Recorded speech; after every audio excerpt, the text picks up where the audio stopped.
so I did this display to like be an asshole. I can't believe it. I was like a child. And I did it, and he looked at me and said, "Awesome. Thank you. That was brilliant." And I was like, "What?" You're listening to Philly Who, the podcast that tells the stories of the doers, thinkers, and performers of Philadelphia. My name is Kevin Schmidlin, and today I'm talking with Nick Stuccio. Nick is the president and producing director of FringeArts and the creator of the Philadelphia Fringe Festival, an annual citywide celebration of thought-provoking, progressive performance arts.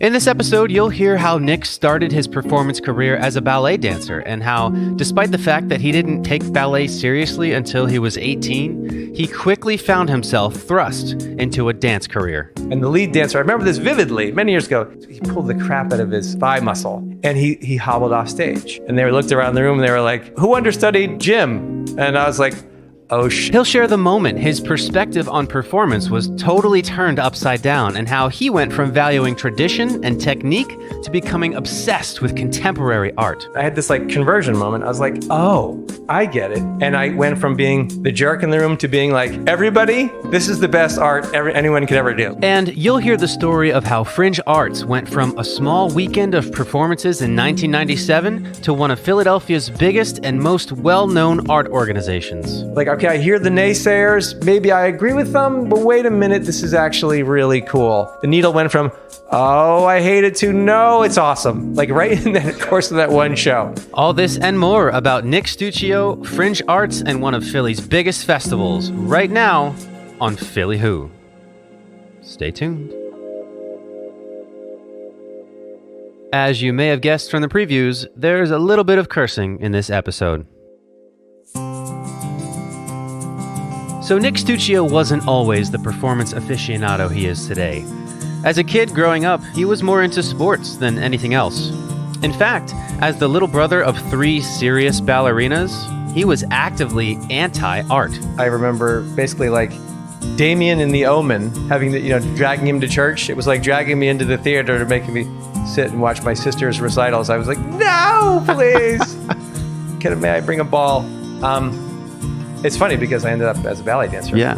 But no, I really had an aversion to anything musical or theatrical or art related as a kid. So if you would have told that kid that was getting dragged into the shows that he would eventually go on to be in ballet, how would he react? I think he would run screaming and say, "Why is the crazy weird man talking to me?" Yeah. No, I think I wouldn't have believed it. Yeah. So then how did it happen? In a word, girls. So I went to Skidmore College to become a doctor, like my dad, like my sister, like my uncles. And I was a very sporty guy. I played a lot of sports in high school. I was going to make a decision whether or not to play sports in college, and I decided not to. I wasn't that good, by the way. So the decision was easy, but I missed it. I missed that fall sport. I went to Skidmore. It was great. I love Skidmore College. I went to Saratoga Springs, New York. And one of my first days on campus, I was wandering around the field house looking for a ball, looking for a basket, to shoot some hoops. And on the way to the field house happened to be the dance studios with a dance class happening, and a room full of, 50 co-eds, man. There were 50 girls in there. And of course it was ballet because it was only girls. Right. And I stopped to watch, of course, as you do when you're 18 and girl crazy. And I stood at the doorway, peeked my head in, and was like, "Damn," like this. And the teacher saw me there for an inordinate amount of time. Too long, probably. For too long. It's like, and I thought he was going to toss me out, but he came over, started talking to me. He said, "What do you think? What do you think? This, beautiful. What they're doing is beautiful." And I was like, "Oh, it is, certainly." And he was like, "We're always looking for guys. As you can see, there's no guys. We always would welcome a male into the ballet studio." And I was like, I would try this. I would give this I should back up. There's a little preamble to this story. So back in high school, as I've said, I was this, girl crazy sporty guy, a student whose name is Joe Torsella, who is our current state treasurer. He and I went to high school together. And we went to this high school that's it was a private school, it was a college prep school, kind of stodgy.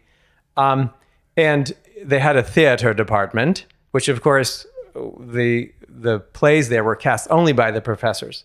But Joe decided, well, why shouldn't a student direct a play?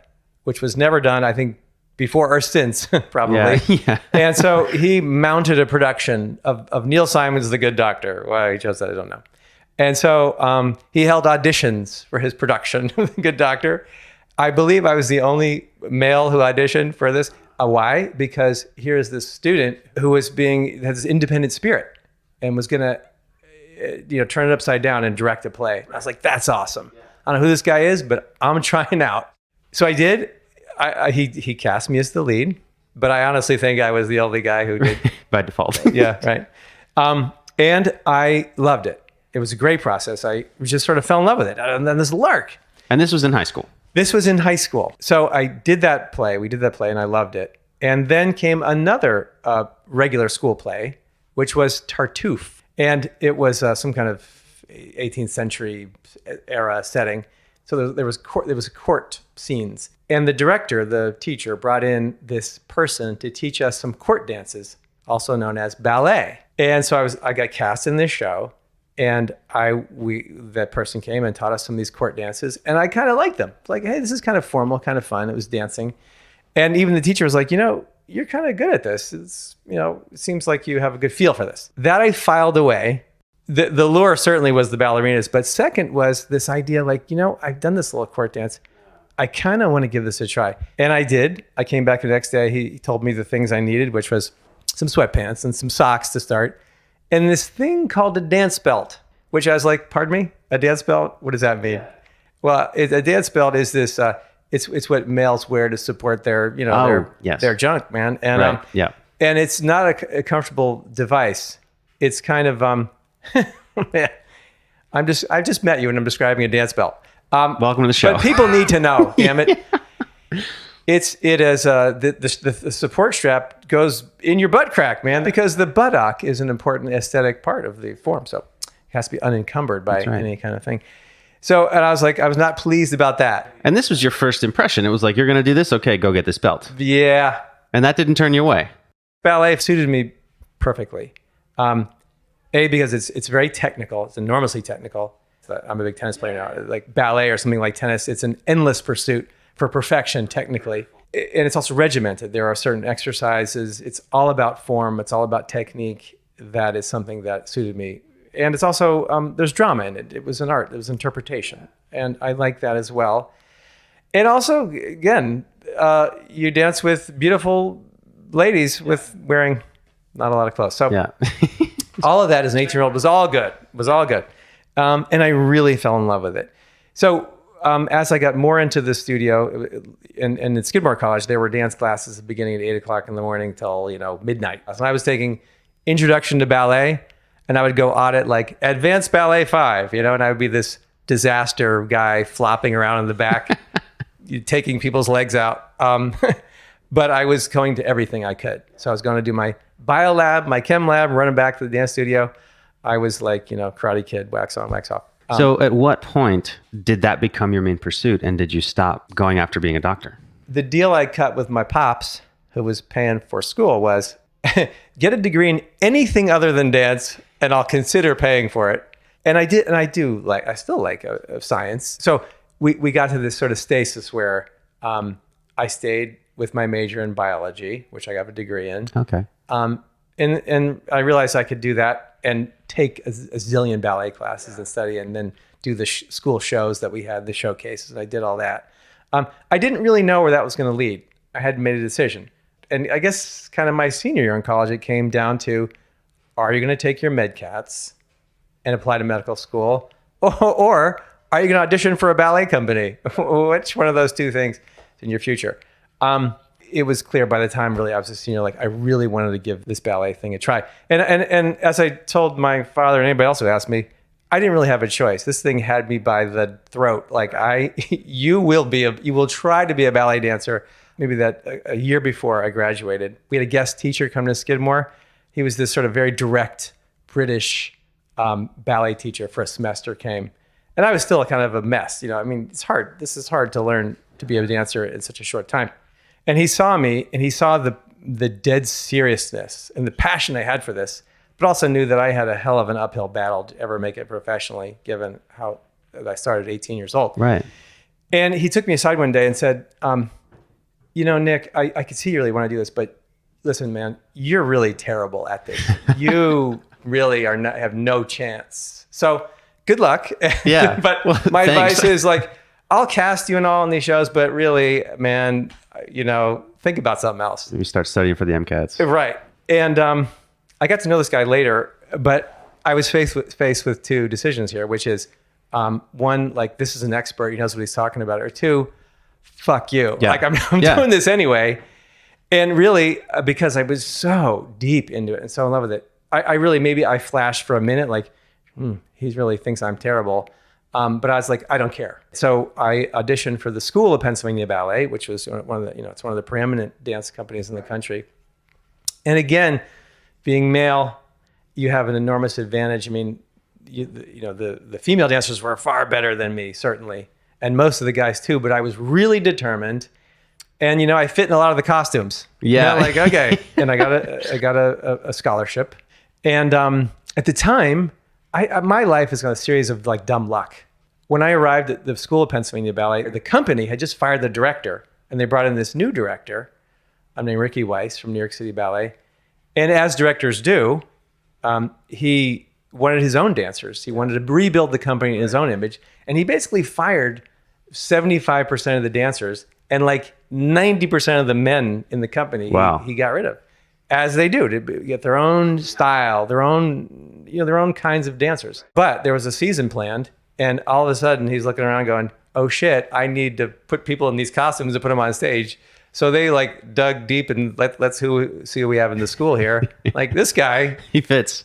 literally, I remember going, the costume lady was like, this guy fits in the costume. Like, you're on, dude. You see it? And I was on stage in 2 months. I was in Wow. a show, ballet. What went through your mind when you were cast there and you were like, oh my God? Well, because I was 22 years old, utter joy. And also, well, this story gets better, actually.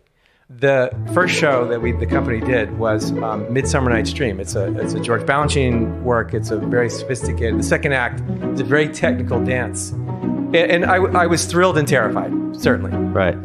But mostly like I was naive and like, I love to dance. Put me out there. I'm ready to go. So the show came, and I was cast in some minor role, like basically part of the scenery, the holding a spear in the back and smiling. That was my job.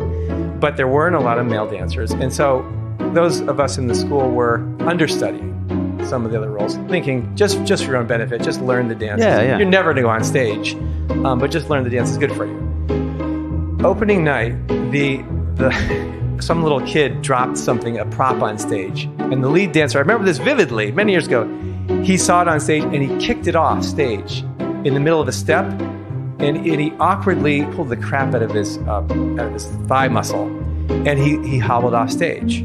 So they had to put a core dancer, the second act, to replace him. And so they had to replace this core dancer in this really technical, sophisticated group dance. And they looked around the room and they were like, who understudied, Jim? And I was like, oh shit, that was me, man. I understudied. So Intermission, right before this big, I hadn't even considered going on. All of a sudden I'm standing in the costume. Oh my gosh. 10 minutes before. This is at the Mann Music Center, by the way. What? My partner was a great dancer, wonderful person named Kelly Kaiser. And she thought it was hysterical. She had been there for years, and she was like giddy with delight that this young, silly boy was her partner in this. And she was laughing and telling me what to do. Like, pick me up, carry me there, put me down, stop, hold me up, spin me around. She thought it was hysterical. Thank God I had her. Yeah. Because mostly those girls would be like, oh my God, I can't believe this is happening. You're such an idiot. You should have, anyway. And because there was absolutely no pressure on me, because I was doing, in a way, that is a great opportunity for me, but a favor, I got through it. I got through it somehow. I performed until 95. And then I retired from the stage, as they say.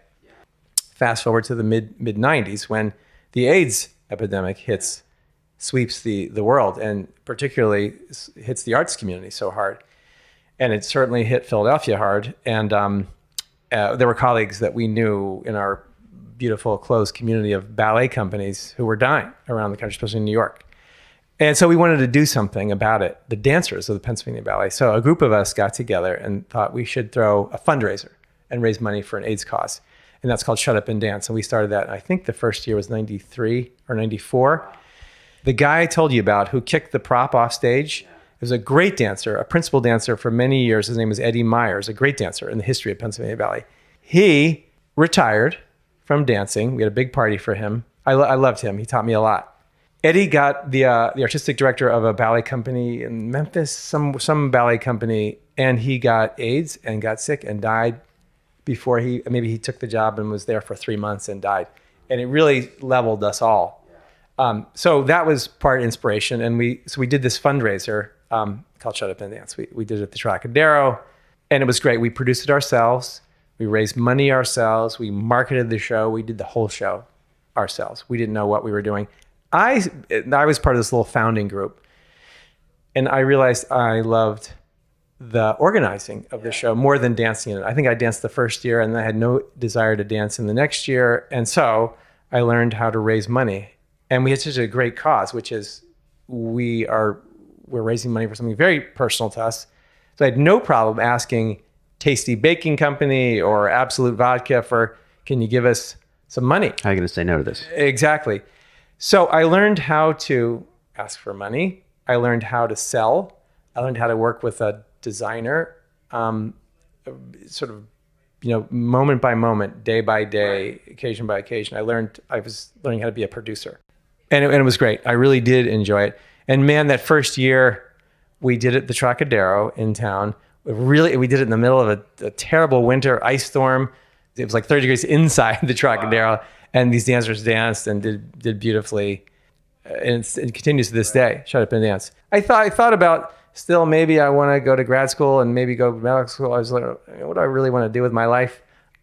And I realized through Shut Up and Dance that I really wanted to work with artists and be that intermediary between the public and the artists.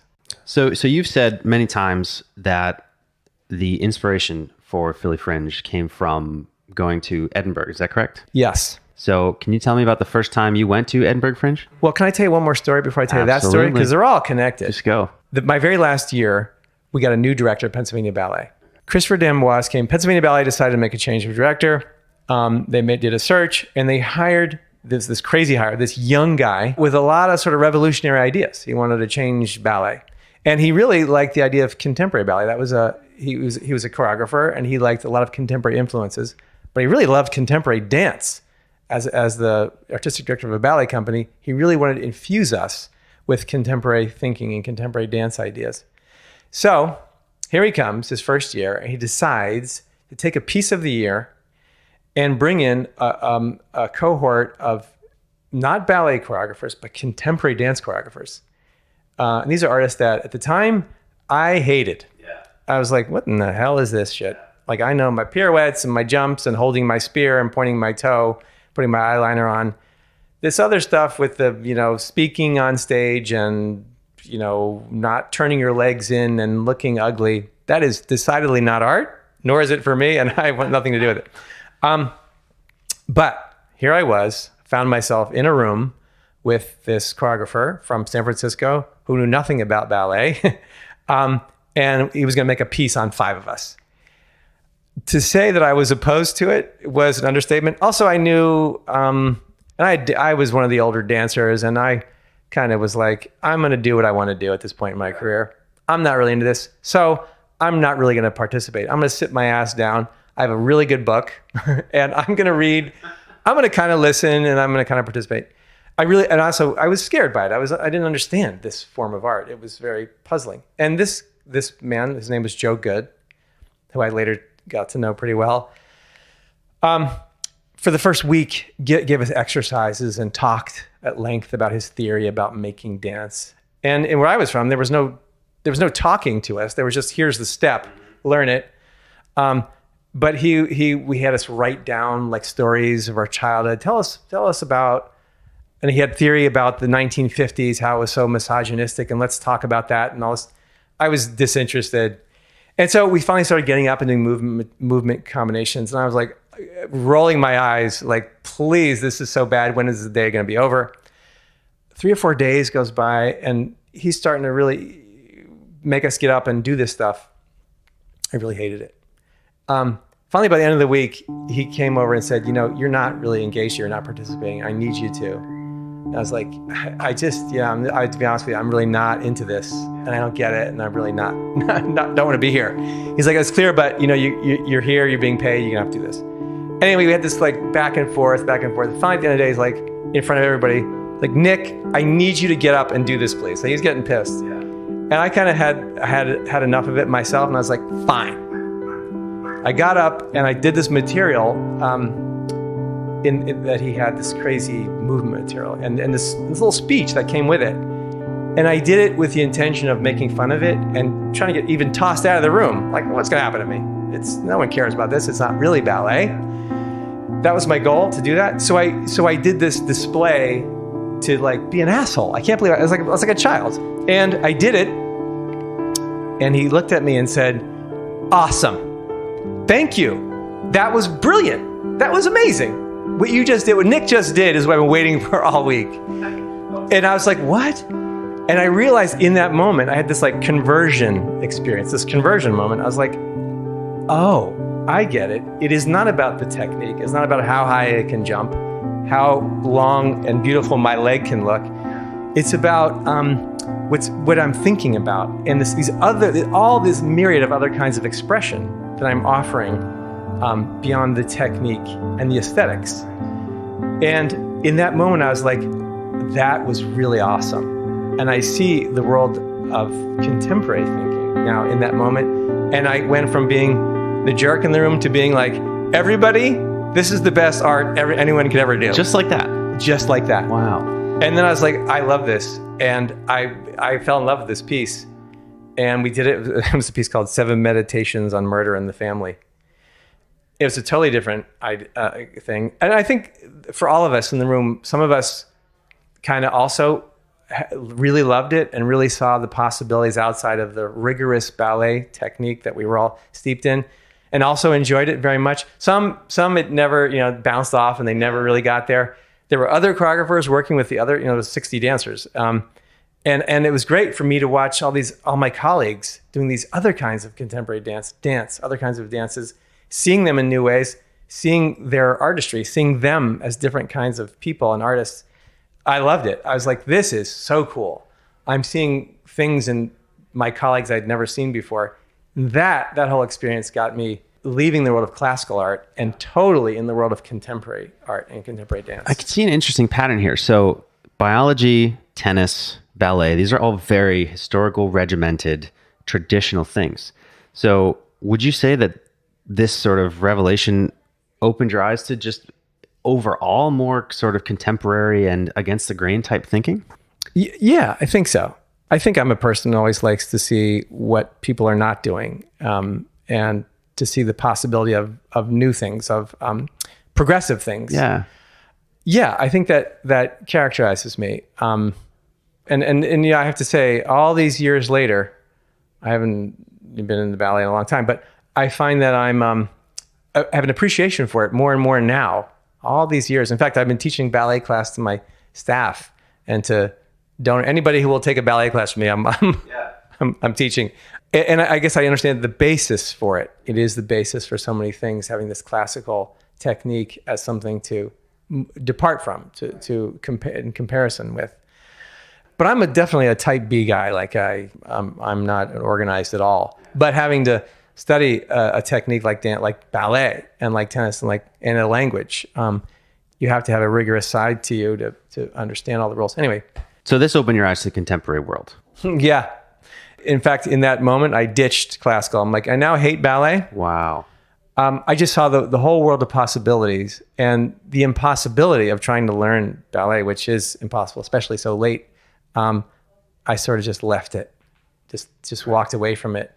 And and really into that world of the contemporary realm, the modern art realm. Yeah. So did you start looking for just other contemporary expressions? Yes, exactly. So I quit dancing with the idea that I wanted to become a producer, but I knew that the kind of art that I really loved and respected was contemporary art. And I was very much insulated from the Philadelphia world because we were down there on South Broad Street in the ballet center, and we were really having very little interaction with anybody outside of the ballet dance community.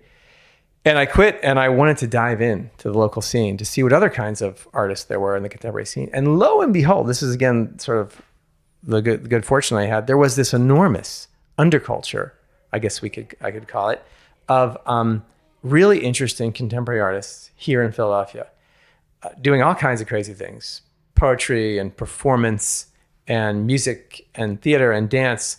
That was, I call it underculture because they were performing in like little bars and storerooms of, literally there was some restaurant that let this Paul Turner do his monthly poetry drag readings in their third floor storeroom, literally like with napkins and straws and stuff. And he would set up some chairs in the middle of that and do his awesome poetry. And so it was like word of mouth.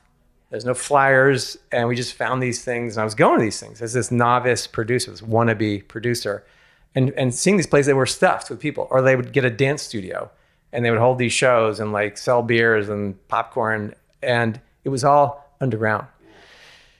And I started meeting people and seeing this art, these great artists, all this passion. And also as a young producer, I saw that there was a market potential because they were filled with people. Right.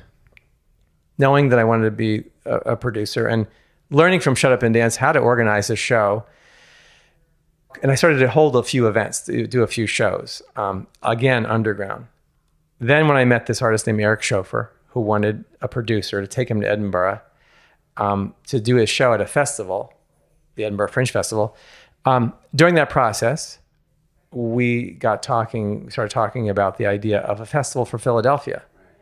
So we went to Edinburgh and we spent, 2-3 weeks there. I got a little grant from the state, I remember, called it Dancers in Career Transition. Oh. I met everybody I could, all the producers there, the organizers, and talked to them, and really fell in love with this idea of this is the vehicle. This festival is a way to take all that energy in a city of neighborhoods like Philadelphia. Edinburgh is also a great city of neighborhoods.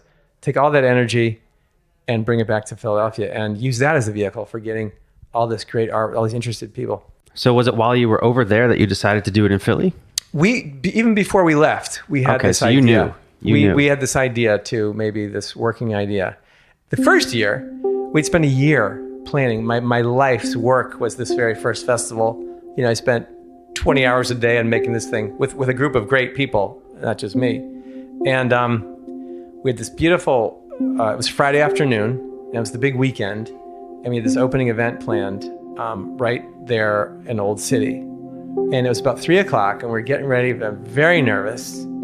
I look up the street, and this like armada of street pavers is approaching to strip the street, closing the street. They started setting up horses because we didn't know. We didn't talk to the city about this. Right, yeah. And to take the weekend and repave the streets in Old City. I was like, you've got to be fucking kidding me. But there they come.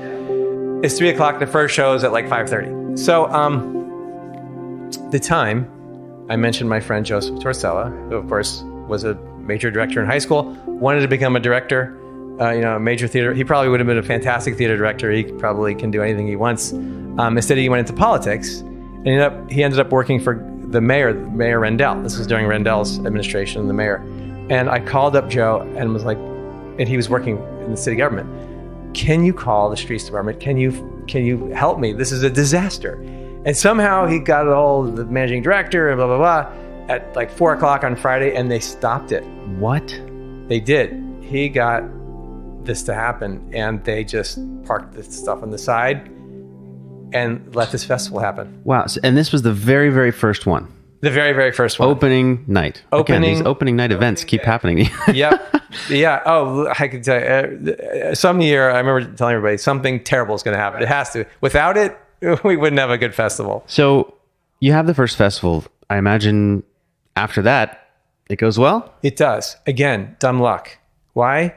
Because, so here we are, a bunch of, what we were a bunch of enterprising, passionate people about the arts, sitting on a great idea that we had no idea how to blossom and grow.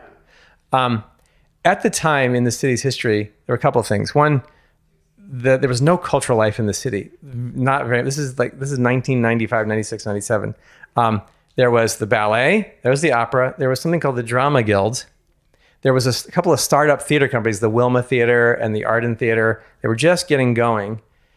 And all the bars and restaurants, all 6 of them, closed at 9:30. Oh, man. McGlinchey, we used to go to McGlinchey's. That's an institution. That was there, thank God. There was a couple of dive bars, but you couldn't get a burger in this town on a Thursday night at 10 o'clock anywhere. So that's one thing about the cultural life. The other thing about culture itself was that besides those big sort of legacy institutions and the museum and the orchestra, there was not this sort of contemporary cultural life anywhere. But there were smart people like at foundations and some in the city government and some at some big corporations who knew, like, hell, man, our downtown, our city life is kind of meh, kind of sluggish. So here we came along with this crazy idea around this big festival idea. And we got noticed by some businesses and some foundations, and the William Penn Foundation in particular, and the Independence Foundation. They knew there were these artists out there that had something to say. They knew that they should get support, and they knew there was a public interested, but there wasn't that middleman. There wasn't that entity that would bring them both together, the audiences and the art. And so here we come out of nowhere with this idea to be that guy, to be that presenter. And given there was nothing, it was a frontier, we got support. The Independence Foundation, I think, gave us a $30,000 grant. And we were just a bunch of people with no track record and really didn't know what we were doing, just this good idea. And the William Penn Foundation also said, here's money. And also said, like, okay, you clearly have no idea what you're doing. Here's some technical help. Here's some consultants, et cetera. So we were just lucky. It came like today, if we try to start this, we're a very sophisticated and much more mature place in terms of the culture here. There's cultural life everywhere you look, and really smart people doing it. There's not that need now, but 23 years ago, there was. So at this point, in and around that first year of the 5-day festival, maybe right after it, is this something that you considered what you could make a career out of? During that first year, I didn't know. But after the first year, well, first of all, we sold every ticket we ever imagined. I love to tell a story about the sellouts we had, which were audiences of 14 people, which were wild sellouts. We had 14 people. Packed the house. Yeah. Thaddeus Phillips did a show in an alley, in Quarry Street Alley. It was a Shakespeare with Barbie dolls and a kiddie pool. We set up 14 little misfit chairs and we sold it out. And we had other bigger shows. And people came out of the woodwork to see this thing. There was a pent-up demand. So again, we realized pretty quickly we had stumbled upon something people really wanted. So that was great. The arrows were up, pointing up, and we had just this rosy-cheeked optimism about it. And it's something that I started that I could control, that I didn't have a boss, and I liked all those things. Yeah. My girlfriend then, soon-to-be wife, she was still dancing. I met my wife. Also, Christopher d'Amboise, this other thing, Christopher d'Amboise came. He also brought with him my wife. Oh, my gosh. Yeah, that's not a great thing. But we were living off like her salary of $20,000 a year. It was hard, but we made it work. I was really passionate about it. I still am.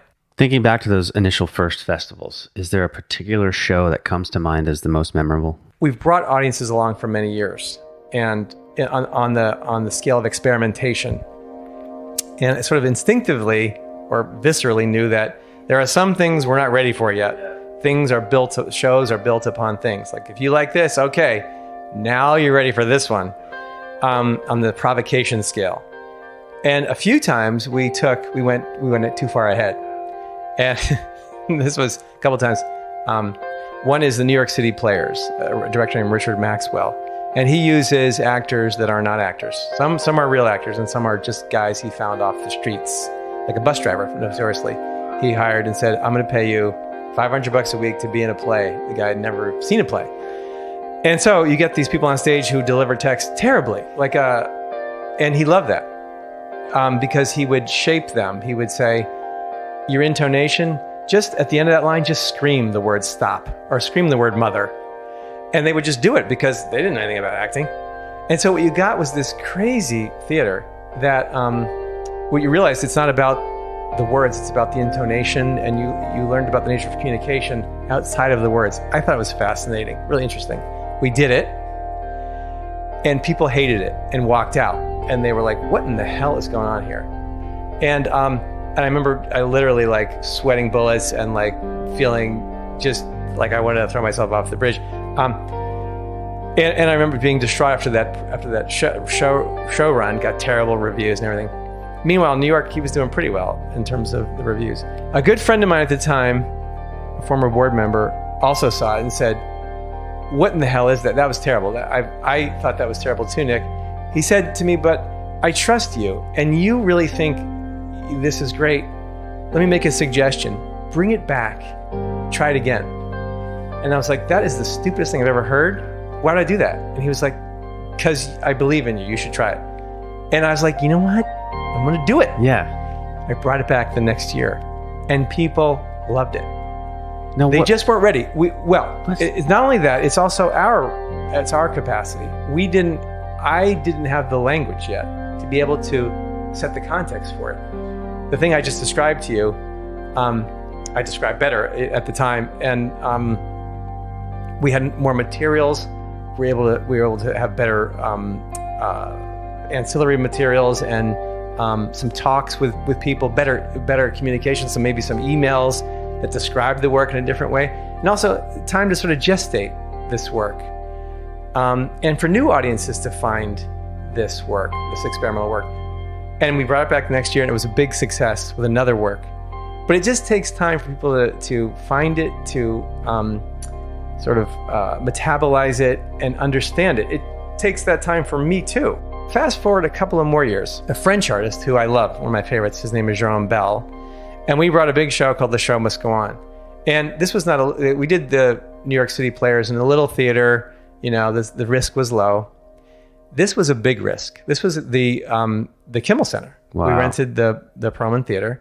This is a big show. We paid a lot of money for this artist to come here. And this show is a beautiful show. And it's called The Show Must Go On. It's a series of 18 pop songs. That's all it is. One after the other. A technician sits at the front of the stage, puts on a CD at the time, and presses play. And the dancers, again, we cast some dancers and some non-dancers, do simply whatever the text of the song says to do. David Bowie's Let's Dance, they just stood on the stage, and when David Bowie said, let's dance, they danced. Killing Me Softly, Roberta Flack, Killing Me Softly, when those words came on, Killing Me Softly, they just slowly died. It was a death scene. La Vie en Rose, My Life in Red, the dancers sat on the edge of the stage, and the whole theater was bathed in this beautiful red light, and we just all sat in the room and watched the theater go red. That's what we did. That's what they did. That's the work. And so the very first song is the Beatles' Here Comes the Sun. All that happens is for 2.5 minutes is the light comes up on the stage. So with this, we sold all the tickets. We had a big, 600 people. This show starts with the lights coming on to the Beatles music and nothing happening. Murmurs in the house. And the dancers walked out on stage, and I'll Be Watching You, Sting. Mm-hmm. They just stared at the audience. That was the first. Oh, man. And I heard a few seats flip. Yep. I heard people like, God damn, like walking out, like, what the fuck? I heard those. And then I heard a few people go like, this is not art. A few people get angry. They just paid $50, $45, whatever. And people yelling. Yeah. And I was like, oh shit, this risk, I'm in trouble. Yeah. But not all the room, just a few angry folks. The rest of the people were with it. But I didn't know that. Okay. until about midway through the piece, the laughs started coming. Meanwhile, I was in the back like sweating. I was like, oh my God, I'm going to lose my job. This is it. Yeah. And by the end of the thing, there was dancing in the aisles. People had literally, I think the audience was like waiting. Like, okay, I hear the naysayers. Maybe I agree with them. This is suck. But wait a minute. This is actually really cool. And the needle went from, oh, I hate it, to no, it's awesome. Like right in the course of the one show. In the course of that one show. It was right in the knife edge. Wow. The show is really beautiful. In fact, my favorite moment is that technician who puts the music on. The middle of the show, this technician with his, black shirt, black t-shirt, his beard and his keychain, he puts on Private Dancer, song Tina Turner's Private Dancer. He walks in the middle of the stage and he starts dancing, this technician. And then he goes back to the console. He turns the music up really loud and he puts a spotlight on for himself. And he goes back and he just dances like crazily, Private Dancer. Yeah. It's awesome. And so this choreographer, I love him because he said, it's about the democratization. Normally when you go to the Kimmel Center, how it works is you pay your money, you sit in the dark, and the person up on stage is going to blow your mind somehow. Play music like a virtuosic musician or a dancer or an actor. That's the typical transaction. We're going to blow that out of the water. Why does that? Let's examine that transaction. We're all the same people. We're all going to be in this space together and enjoy this time together and sort of upend that idea of the hierarchy of art making. And it's about the concepts, about the ideas. And people loved it, thankfully. So fast forward a little bit to getting the building.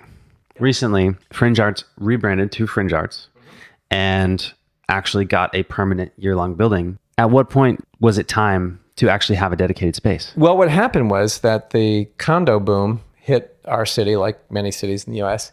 And our operation was temporary every year. We would spring up before the festival with some kind of box office and some kind of social space, some kind of cabaret space that we love. Very, very essential for a good festival. But in the early days, when Old City was empty warehouse after empty warehouse, people don't know that. And there was this big giant restaurant supply business that went out of business in 1996, and there were these giant warehouses.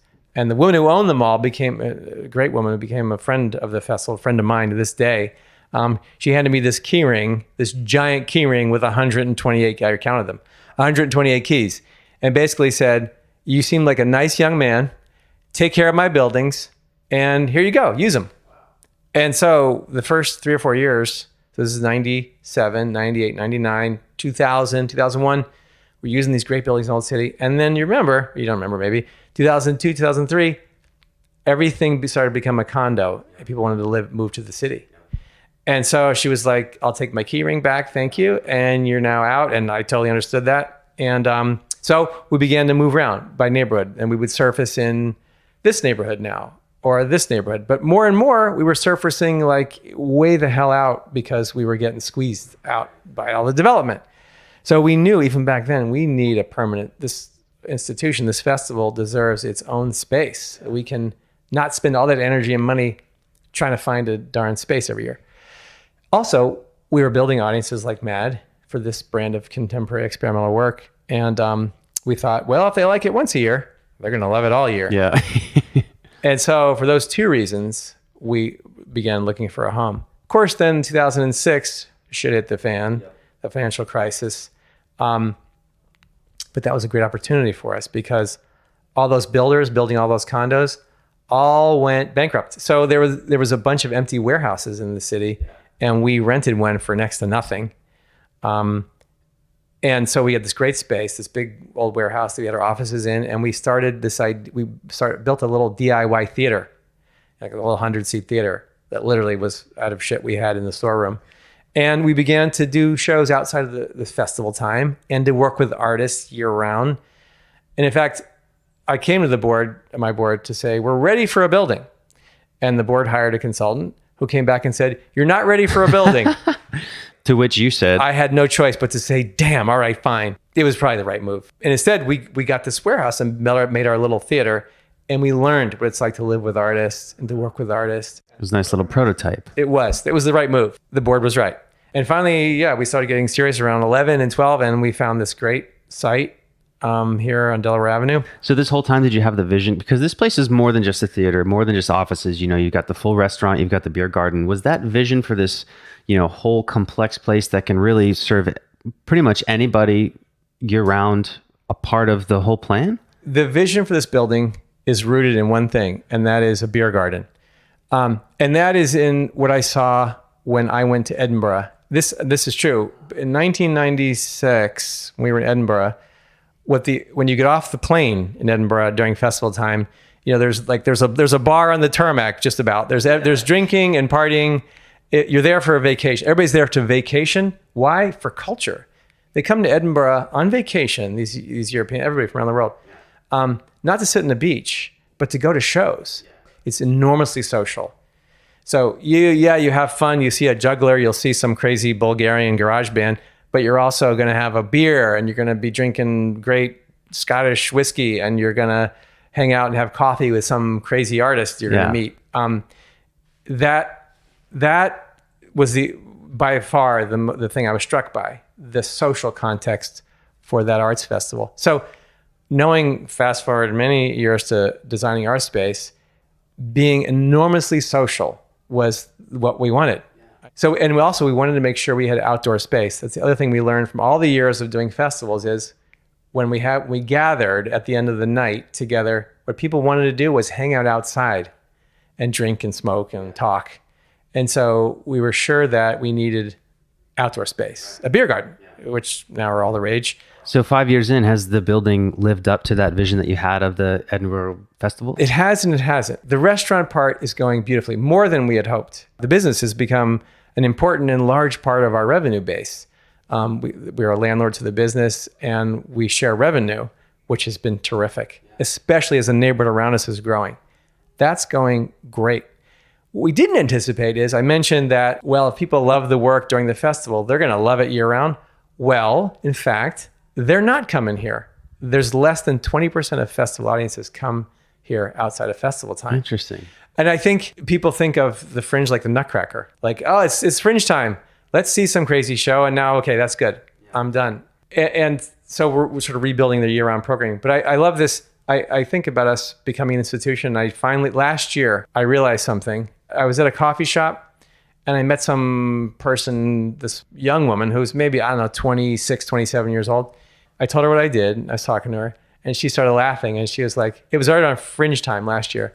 And she said, it's so funny, I live in South Philly, and I'm going to sleep around 11:30, 12 at night, and I hear two people outside my window having a fight. And the first thing I thought of was, that's a Fringe show, I bet. And I'm realizing this person who, now we're 22 years old, she probably doesn't know a time when there wasn't the Fringe Festival. Oh, absolutely. Right? And so if we can claim that kind of, street level activity, that's Fringe Festival, that's penetration. We've become an institution. We did, in the first couple of years here, we did like 200 plus nights, a lot of one-offs in this building. A show from Philly, followed by a cool show from Japan, followed by this other show from San Francisco, followed by a great local music. It was too much. We were trying to get super excited. You've got to come see this. Oh, and then you've got to come see this. And then on Saturday, there's this. And we were just, it was too much. And so our attendance wasn't what we thought it was going to be in terms of the year-round programming. So we sort of rebuilt that, and we're doing it. We're batching the program in by genre, like a contemporary circus festival or a comedy platform or a platform for this kind of incubator for this great wave of next great theater talent in Philadelphia. We can organize them and sell them all at once instead of one-offs, and that's the new vision for the couple of years. What would you say is the biggest challenge facing Philadelphia today? Well, this city's developing. Boy, what a great time it is in Philadelphia. There's the development, all this action and activity. I worry about gentrification, things like that, and what that's going to spoil the artist community. There's a great thing here now for artists because it's relatively affordable, although right in the brink of it. And there's space. And those are the two important things, having a rich artist community. We learn the lessons of New York City where it's impossible to be an artist there. We don't want that to happen in Philadelphia. And so we're right in this precipice. I hope that we think about creative people and their role and their very important role in the niche and the in the ecology of a place like Philadelphia at this time. So yeah, I mean, that's always about the life of the city relative to artists. Yeah. On the flip side, what's the most encouraging thing you see in Philadelphia today? Well, I would say the talent. There's this, I've been doing this now for 25 years in Philly. This really exciting young group of makers here, of programmers, of thinkers, of writers, of makers, of creative people in design, on the stage, off the stage. Like I've not seen it. I'm really impressed by this young group. I've been going to a lot of Fringe shows in the middle of the festival here. And I'm really pretty blown away by all this talent that's made Philadelphia, we're lucky, it's made a home here. And that's going to be working here. And we're lucky because we get to present all these fantastic artists. So I'm really psyched about that and encouraged by that. So what would you say is a common misconception about you? Probably I'm this, this guy maybe who loves this effete experimental performance. And I do, but I'm also just this guy who likes ultimate Frisbee. And I would say I'm a regular guy. And I think that's good that I am a regular guy. I like to watch the Eagles and sit around with my kids and watch silly TV. But I'm also a guy who really likes interesting and provocative performance work. And so if I'm a regular guy who likes that, well, there's got to be other regular guys who are going to like it too. Yeah. And I can talk to you about it because we can talk football first and then we can talk about experimental Bulgarian performance making. I think that that's going to be valuable for a lot of people because I've been to quite a few Fringe shows at the festivals, and I remember particularly I was at a lot of them in, I think it was 2011 when Traces was here, and I saw like a puppet show and like all these and I was just like, this is awesome. I remember telling people about it, and that was actually through an acting class, I think, at Temple. But it just opened my eyes to it, and I remember telling people about it, be like, you got to see these, like there's these crazy shows. And there was this sort of error in their response of, I'm not one of those people that likes the crazy stuff. You know what I mean? So I think it's valuable. And if anybody listening feels that way, give it a shot maybe. But I also will say, and that's true. And I also like to say that we do some, I will own that some of the things we do are outrageous. Yeah. And it's not going to be for everybody. And that's okay too. But the last thing I want to do is, I think it's important that part of our brand identity is that we will bring the most bold experiments you can imagine, that humankind can imagine. Damn it, well, this is a place for that. Yeah. There is a broad amount of things. I mean, some shows are just, are great for families, but a lot of it is like, this is we're putting a flag down here for like really serious, crazy shit. And I love it. I love that too. I love all of it. So last thing, totally out of left field. I've read that you are deathly afraid of tsunamis. Yes, I am. I had a fucking vacation just about ruined. I love to go to Charleston. Well, there's a great festival down there, the Spoleto Festival.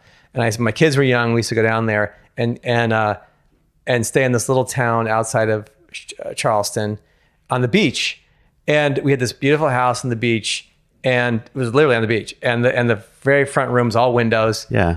And there I was, like, just sort of looking at the ocean, waiting for the tsunami. Kids, get ready to run.